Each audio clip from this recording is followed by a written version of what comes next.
تو بات یہ ہے کہ یہ امت بڑی مشکلوں سے بنی ہے. پہلے ہم خود ٹوٹے، پہلے ہم خود ایک دوسرے سے کٹے، پھر اس کٹی کٹائی امت کو غیروں نے کاٹا مزید. قیامت کے دن ایک آدمی لایا جائے گا اللہ کے پاس اور اس کے لیے جہنم مقدر ہو جائے گی. جب فرشتے اس کو جہنم کی طرف لے جانے لگیں گے تو ملائکہ بتائیں گے اے اللہ یہ جو تیرا بندہ ہے ایک دفعہ اس کے ایک جملے سے امت کے دو ٹوٹے ہوئے گروہ ایک ہو گئے. اس بات پر اللہ رب العزت اتنے خوش ہوں گے کہ اس کے لیے جہنم کا فیصلہ چھوڑ کے جنت کا فیصلہ فرما دیں گے. اسی طرح سے اس کے برعکس ایک آدمی ایسا بھی لایا جائے گا اللہ کے نبی صلی اللہ علیہ وسلم کے پاس کہ جس کے لیے جنت کا فیصلہ ہو جائے گا. ملائکہ اللہ کو بتائیں گے اے اللہ اس کے ایک ایسے بول سے مسلمانوں کے دو گروہوں میں جو لوگ تھے ان کے دل پھٹ گئے تھے اور وہ ایک دوسرے سے الگ ہو گئے تھے. اس بنیاد پر اس کو جنت سے ہٹا کے جہنم میں بھیج دیا جائے گا. میرے عزیز دوستو، اللہ کے نبی صلی اللہ علیہ وسلم کے زمانے میں ایک مرتبہ انصار میں سے کسی نے یہ آواز لگا دی تھی یا معشر الانصار، اے انصار کی جماعت. کسی بات پر کسی چپکلش ہو گئی مہاجرین کے ساتھ. تو اللہ کے نبی اس بات کو سن کر باہر آ گئے اور آپ نے فرمایا میں ابھی تم لوگوں میں موجود ہوں اور تم لوگ عصبیت کا نعرہ لگا رہے ہو. اقبال نے کیا کہا ہے؟ قومیت اسلام کی جڑ کٹتی ہے اس سے. تو میرے عزیز دوستو ٹھیک ہے یہ بات تو آپ بھی جانتے ہیں ہم بھی جانتے ہیں. تو پھر آپس میں جوڑ کیسے پیدا ہو؟ یہ ہے نا لاکھ روپے کا سوال کہ ٹھیک ہے جی جنید صاحب ہم بھی جانتے ہیں یہ مسئلے مسائل ہیں ہوتے ہیں ہمارے درمیان، آپس میں جوڑ کیسے پیدا ہو؟ تو بجائے اس کے کہ میں لمبی تمہید باندھوں، میں آپ کے سامنے رسول اللہ صلی اللہ علیہ وسلم کا آپ کو میں ایسا واقعہ سنانے لگا ہوں جس واقعے کے بعد میری آپ لوگوں سے اپنے بھائیوں اور بہنوں سے یہ گزارش ہے کہ تھوڑی دیر کے لیے آپ لوگ ضرور سوچئے گا میری اس بات کو سننے کے بعد کہ ہم کس کے پیچھے جائیں، محمد صلی اللہ علیہ وسلم کے یا ان کے پیچھے کہ جن کے بول سے آج 2 نہیں 10 نہیں ہزاروں کی جانیں جا رہی ہیں. تو وہ واقعہ ہے حدیبیہ کا واقعہ. میرے عزیز دوستو، اللہ کے نبی صلی اللہ علیہ وسلم نے ایک رات خواب دیکھا کہ آپ مکے میں عمرہ فرما رہے ہیں. یہ آپ کے مدنی دور کا واقعہ ہے اور غالباً کوئی 10 ہجری کے قریب کی بات ہے. تو آپ صلی اللہ علیہ وسلم نے یہ خواب دیکھا. اس کے بعد آپ نے صحابہ کرام کو حکم فرمایا کہ بھائی، اور نبی کا جو خواب ہوتا ہے وہ وحی ہوتی ہے، آپ نے صحابہ کو حکم فرمایا کہ بھائی ہم عمرہ کریں گے تو سب کے سب احرام میں آ جاؤ اور قربانی کے جانور ساتھ لے لو. آپ صلی اللہ علیہ وسلم تقریباً 1400 صحابہ کرام کو لے کر مدینے سے مکے کی طرف آپ نے عمرے کے لیے قصد فرمایا. جب آپ مکے کے قریب پہنچے تو آپ صلی اللہ علیہ وسلم تک یہ بات پہنچی کہ مکے کے قریش آپ کو مکے میں داخل نہیں ہونے دیں گے، عمرہ نہیں کرنے دیں گے. تو آپ صلی اللہ علیہ وسلم اور انہوں نے آپ صلی اللہ علیہ وسلم کی پیش رفت کو روکنے کے لیے خالد بن ولید جو کہ اس وقت تک مسلمان نہیں ہوئے تھے ان کو ایک چھوٹے سے دستے کے ساتھ بھیجا ہے اور تاکہ آپ کی پیش رفت کو روکا جا سکے. آپ صلی اللہ علیہ وسلم نے کمال عقل مندی سے، جس کو کہ آپ یہ کہہ سکتے ہیں کہ بیٹل ٹیکٹکس یوز کرتے ہوئے، آپ جنگی مہارت استعمال کرتے ہوئے آپ صلی اللہ علیہ وسلم نے راستے کو کاٹا اور کاٹ کر ایسے نکل گئے کہ خالد بن ولید کو پتہ نہیں چلا اور بالکل مکے کے قریب اس وقت کا جو ایک چھوٹا سا جو شہر تھا جس کا نام حدیبیہ تھا وہاں آ کر آپ نے پڑاؤ کیا. حضرت عثمان رضی اللہ تعالیٰ عنہ کو آپ نے بھیجا کہ جاؤ اور جا کر قریش کو یہ بتاؤ کہ ہم لڑنے نہیں آئے، ہم ہتھیار لے کر نہیں آئے، ہم تو یہاں پر عمرہ کرنے کے لیے آئے ہیں.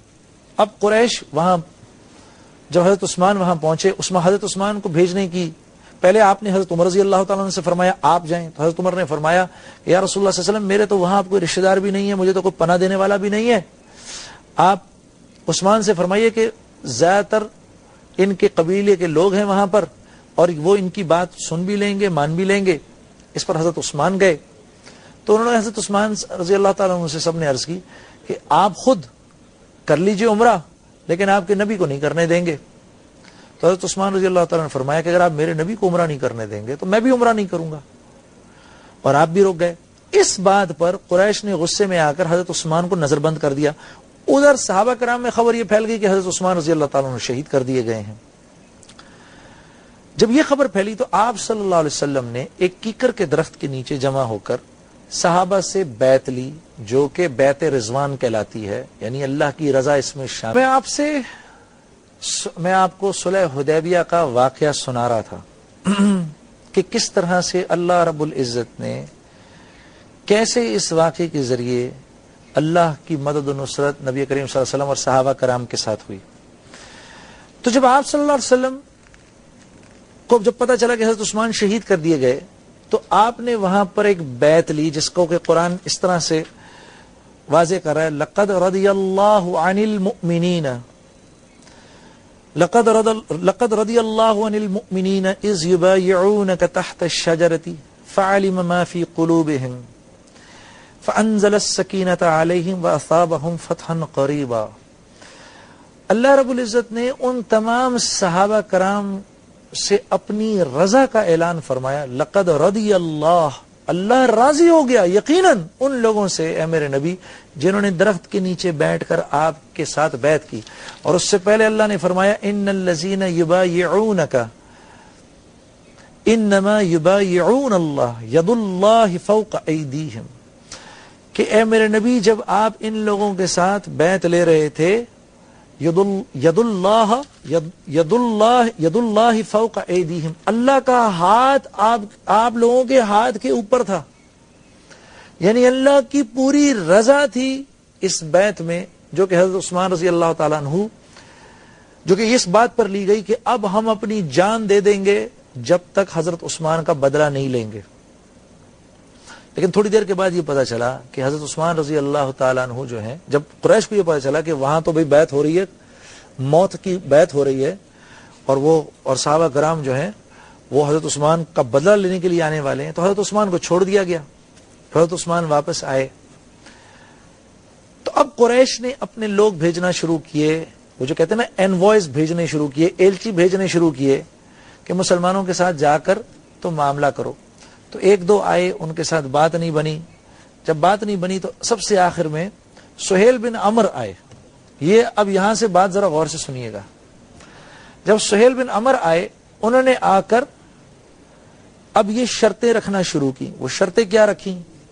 پہلی شرط یہ رکھی، تمہارا آدمی اگر کوئی بھاگ کر ہمارے پاس آئے گا ہم اس کو واپس نہیں کریں گے، لیکن اگر کوئی ہمارا آدمی تمہارے پاس آئے گا تم نے اس کو واپس کرنا ہے۔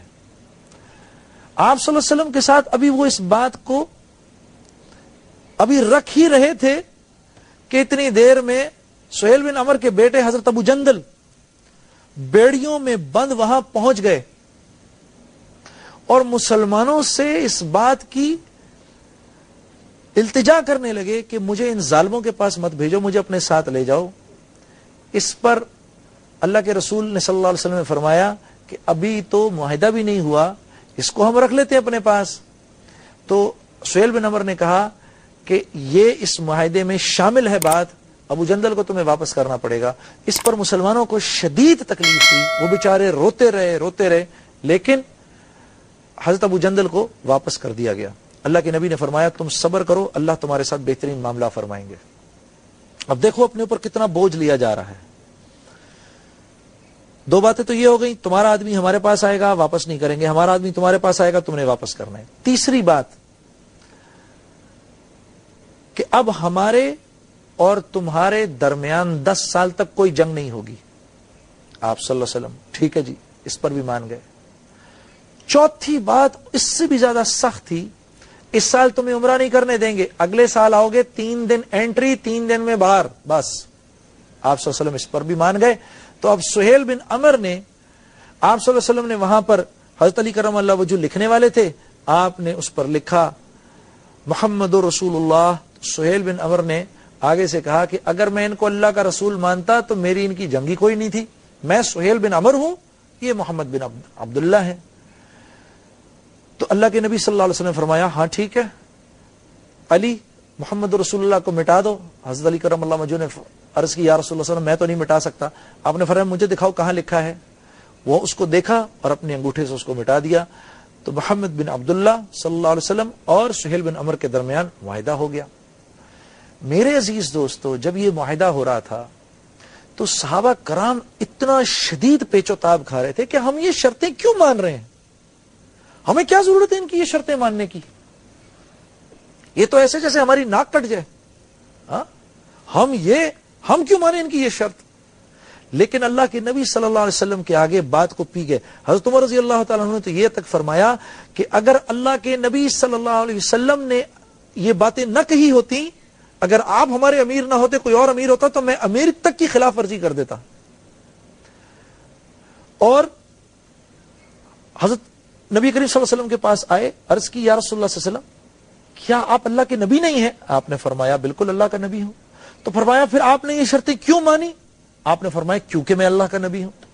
بات سمجھ میں نہیں آئی. حضرت ابو بکر صدیق کے پاس چلے گئے. ابو بکر اللہ کے نبی صلی اللہ علیہ وسلم کیا یہ اللہ کے نبی نہیں ہے؟ کہا بالکل اللہ کے نبی ہیں. کہا پھر انہوں نے یہ باتیں کیوں مانی؟ کہا کیونکہ اللہ کے نبی ہیں. بیانی ہی وہی جواب دیا. اب بھی جواب بات سمجھ میں نہیں آئی. تو آپ صلی اللہ علیہ وسلم نے اب صحابہ شدید جذبات میں غصے میں کہ ہمیں کیا ضرورت ہے ان کی یہ شرطیں ماننے کی. ہاں جیسے آج کبھی کبھار دو گروہوں میں اگر جھگڑا ہو جائے تو ہر گروہ اپنی ساکھ اوپر رکھنے کے لیے اور دوسرے کو نیچا دکھانے کے لیے اپنی شرطیں دیتا ہے. بات کو اپنے آپ کو نیچا رکھنے کے لیے کوئی تیار نہیں ہوتا. حالانکہ جو اپنے آپ کو نیچا رکھے گا دیکھو ابھی آگے کیا ہوا. اللہ کے نبی صلی اللہ علیہ وسلم نے صحابہ سے فرمایا چلو اپنے سر منڈاؤ اور جانور ذبح کرو. ایک بھی آگے نہیں بڑھا.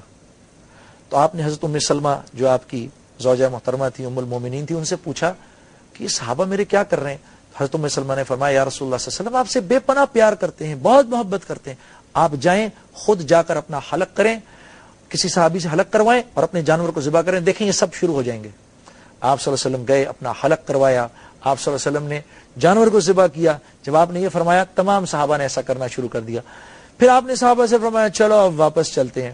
ٹوٹے ہوئے دلوں کے ساتھ سب واپس چلنا شروع ہوئے کہ یار ہماری تو بڑی ہتک ہوئی، ہمیں یہ شرطیں نہیں ماننی چاہیے تھیں، اللہ کے نبی نے کیوں یہ شرطیں مان لی. آپ جیسے ہی واپس چلے ایک دم اللہ کی طرف سے قرآن نازل ہوا، اِنَّا فَتَحْنَا لَكَ فَتْحًا مُبِينًا. میرے نبی واہ واہ سبحان اللہ، آپ کو تو فتح مبین دے دی ہم نے، کمال ہو گیا. آپ نے ویسے ہی کر لیا جیسا میں چاہتا تھا کہ جھگڑا نہ ہو اس وقت یہاں پر. پھر اللہ نے آگے سورہ فتح میں اس کی وجوہات بتائیں کہ ہماری حکمت یہ تھی کہ اس وقت جھگڑا نہ ہو، اس وقت لڑائی نہ ہو، کیونکہ مکے کے اندر بہت سارے مسلمان موجود ہیں. وہ اندر ہی اندر وہاں تبلیغ کا کام کر رہے ہیں جس کے ذریعے آہستہ آہستہ آہستہ مکے کے مشرکین مسلمان ہو رہے ہیں. پھر وہاں پر تم لوگوں کے رشتہ دار بھی رہتے ہیں جس میں عورتیں ہیں، بچے ہیں، انہوں نے سب سے پہلے جا کر ان کو تکلیف پہنچانی تھی. پھر تم لوگوں کے وہاں گھر موجود ہیں، انہوں نے وہاں کا مال وال بھی تم لوگوں کا سب چھین لینا تھا. پھر وہاں سے ہجرت ہو رہی ہے، ابھی خاموش بیٹھے ہوئے ہیں، جو مسلمان ہوتا ہے وہ ہجرت کر کے مدینے آ جاتا ہے، یہ ان مہاجرین کو بھی روک لیں گے. بہت ساری چیزیں ہم نہیں چاہتے تھے کہ جھگڑا ہو. اے میرے نبی جیسا ہم چاہتے تھے آپ نے ویسا ہی کیا، سبحان اللہ. اور ہم اتنے خوش ہوئے لیغفر لك اللہ ما تقدم من ذنبك وما تأخر. ہم نے آپ اسی خوشی میں آپ کی اگلی پچھلی ساری لغزشیں معاف کر دیں جو آپ پر الزام لگے تھے. اس آیت سے ایک مراد علماء یہ بھی لیتے ہیں کہ اللہ کے نبی کو لوگ ساحر کہتے تھے، کاہن کہتے تھے، اور اللہ کے نبی کو لوگ جو تھے وہ شاعر کہتے تھے، اور پتہ نہیں کیا کیا کچھ کذاب کہتے تھے، کیا کہتے تھے. اللہ رب العزت نے آپ کو یہ انعام بھی دیا کہ ہم اتنے خوش ہوئے کہ آج کے بعد سے آپ پر کوئی الزام بھی نہیں لگے گا. فتح سورہ حدیبیہ کے بعد سے آپ پر کوئی اس قسم کی کسی نے تہمت بھی نہیں لگائی، اس قسم کا کوئی آپ کو کوئی ناگوار جملے بھی آپ کو نہیں بولے جس سے آپ کو تکلیف ہو، اور کیا تعریف کی، وَيَهْدِيَكَ صِرَاطًا مُسْتَقِيمًا، آپ بالکل صحیح راستے پہ ہیں، آپ نے جو فیصلہ کیا بالکل ٹھیک فیصلہ تھا، گھبرانے کی ضرورت نہیں ہے۔ صحابہ گئے، یا رسول اللہ آپ کی مغفرت ہو گئی، اگلے پچھلے معاف ہو گئے، ہمارے ساتھ کیا ہوا؟ تو اب دیکھو اللہ نے کیا فرمایا، لِيُدْخِلَ الْمُؤْمِنِينَ وَالْمُؤْمِنَاتِ جَنَّاتٍ تَجْرِي مِن تَحْتِهَا الْأَنْهَارُ خَالِدِينَ فِيهَا وَيُكَفِّرْ عَنْهُمْ سَيِّئَاتِهِمْ وَكَانَ ذَلِكَ عِندَ اللَّهِ فَوْزًا عَظِيمًا۔ کیا زبردست بات کی اللہ نے۔ اللہ رب العزت نے فرمایا کہ میرے نبی اپنے صحابہ کو بھی بشارت دے دیجئے کہ یہ سب کے سب بھی جنت میں داخل کر دیے گئے، اور جو صبر کر گئے اور جو پی گئے اس کا ایکسٹرا انعام میں نے یہ بھی دیا ہے، وَيُكَفِّرْ عَنْهُمْ سَيِّئَاتِهِمْ، کہ ان کے گناہوں کو بھی نیکیوں میں بدل دیا ہے، اور ان سے بتائیے ذَلِكَ عِندَ اللَّهِ فَوْزًا عَظِيمًا، اللہ کے ہاں کامیابی یہی ہے۔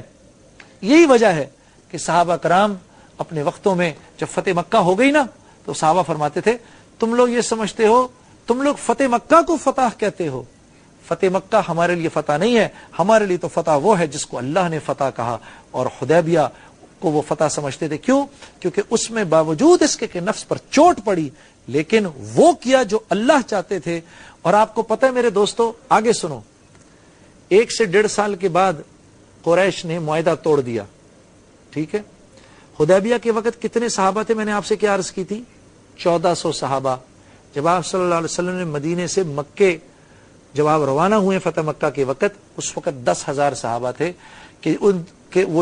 جب اللہ رب العزت اتنے خوش ہوئے کہ پھر اللہ رب العزت نے ایک ایسی فضا بنائی کہ صحابہ کرام جہاں لوگوں کو دین کی تبلیغ کرنے نکلتے تھے، اب ان کو کوئی روکنے ٹوکنے والا نہیں تھا، جھگڑنے والا نہیں تھا، تبلیغ کے کام کے لیے سارا کا سارا جو علاقہ تھا، سارا کا سارا جو حجاز تھا، وہ اب صحابہ کے لیے کھلا ہوا تھا۔ اسی دوران کے اندر ہرقل تک بھی نبی کریم صلی اللہ علیہ وسلم کا خط گیا، قیصر کے پاس بھی گیا، کسرا کے پاس بھی گیا۔ اسی دوران میں صحابہ دنیا کے ایک کونے سے دوسرے کونے تک صحابہ کرام جو تھے وہ اللہ کے دین کو لے کر گئے۔ تو کہنے کا مطلب یہ ہے جو اپنے حق کو چھوڑ دے گا اللہ رب العزت اس کو دنیا میں بھی چمکائیں گے، آخرت میں بھی چمکائیں گے۔ یہ کر کے دیکھو، ہاں یہ کر کے دیکھو، یہ کر کے دیکھو میرے دوستوں۔ وَلَا تَسْتَوِي الْحَسَنَةُ وَلَا السَّيِّئَةُ ادْفَعْ بِالَّتِي هِيَ أَحْسَنُ فَإِذَا الَّذِي بَيْنَكَ وَبَيْنَهُ عَدَاوَةٌ كَأَنَّهُ وَلِيٌّ حَمِيمٌ۔ اللہ فرما رہے ہیں برائی اور اچھائی برابر نہیں ہو سکتے۔ تیرے ساتھ کوئی زیادتی کرے تو پی جا، میں تیرے اسی دشمن کو کل تیرا بہترین دوست بناؤں گا۔ وما يلقاها الا الذين صبروا، لیکن یہ ہر ایک نہیں کر سکتا، یہ جس کا جگر ہو، جو کہ بہادر ہو، یہ وہی کر سکتا ہے۔ وما يلقاها الا ذو حظ عظیم، بلکہ یہ تو وہی کرے گا جس پر ہمارا خاص فضل ہوگا۔